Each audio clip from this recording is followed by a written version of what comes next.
Okay guys, so ngayon magandang araw, tapos na naman ang ating leg day at tayo'y kakain na. Ito disclaimer lang pagdating dyan sa mga bilang-bilang na yan, mga app, yung mga kung ano-anong pangbilang ng calories, wala talagang alam dyan, macros, wala rin akong alam dyan. Ang tanging alam ko lang talaga, ang ginagawa ko lang sa diet ko na to, is pinipili ko lang kumain ng mga healthy food, yung balance yung nutrition talaga. Tapos tamang portion lang. Ayun lang ang ginagawa ko para ma-maintain ko yung gantong katawan at di na ako bumalik sa pagiging bonjing.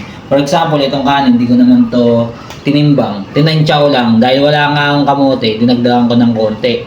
Then nag-add ako ng itlog. Siyempre, saging. At ang ating ulam napaka-healthy niyan guys. Tawag dito, papaya. Then, tinola. Ayan, marami ang daon ng sili. Wala nga lang ako nakuha malunggay kasi naubos ko yung nakaraan yung mga malunggay dito Sausawan natin. Ayan.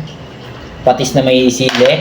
And syempre yung juice natin ngayon is buko juice. Ayan, wala tayong carrots juice kaya buko juice. Ayan na yung pagluluto na ginawa natin dyan is walang mantika. Wala rin yung kung ano-anong cheche-bureche na nilagay. As in paminta lang yan, pinalasa ko lang talaga yung manok. Ganun lang guys, mas pinipili ko lang yung mga healthy na pagkain. Then, iniiwasan ko yung masyadong masasarap.